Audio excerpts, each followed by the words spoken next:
शेकाप कोल्हापूर शहर कार्यालयाच्या वतीनं व्याख्यानमाला. शेकापचे माजी खासदार भाई दाजीबा देसाई यांच्या स्मृतिदिनानिमित्त आयोजन. भारतीय शेतकरी कामगार पक्षाचे ज्येष्ठ कार्यकर्ते, कोल्हापूरचे माजी खासदार भाई दाजीबा देसाई यांच्या स्मृतिदिनानिमित्त भाई दाजीबा देसाई प्रतिष्ठान, बेळगाव आणि भारतीय शेतकरी कामगार पक्ष, कोल्हापूर शहर कार्यालय यांच्या वतीनं 17 ते 19 मार्च असे 3 दिवसीय व्याख्यानमाला आयोजित केली आहे. यावर्षी या व्याख्यानमालेचे 6वे वर्ष आहे, अशी माहिती शहर कार्यालय चिटणीस भाई बाबूराव कदम यांनी पत्रकार बैठकीत दिली.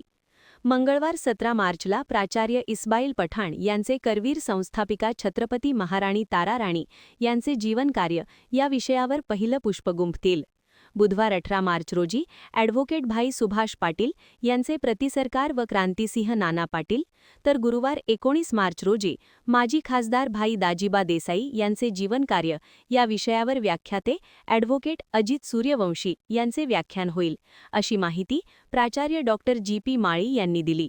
सदरचे हे व्याख्यान भारतीय शेतकरी कामगार पक्ष, शहर कार्यालय या ठिकाणी सायंकाळी 5 वाजता होणार आहे.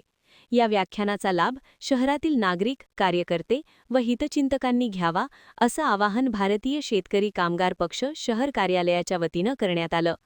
पत्रकार बैठकीला भाई प्राचार्य टी.एस. पाटील, भाई राजाराम धनवडे, भाई संभाजी जगदाळे, भाई संग्राम माने, भाई प्रकाश शिंदे, वैशाली सूर्यवंशी, प्रिया जाधव, शीतल पोवारकर, इकबाल शेख, मधुकर हरेल, मोहन पाटील उपस्थित होते. महान कार्य न्यूजसाठी सुभाष गायकवाड, कोल्हापूर.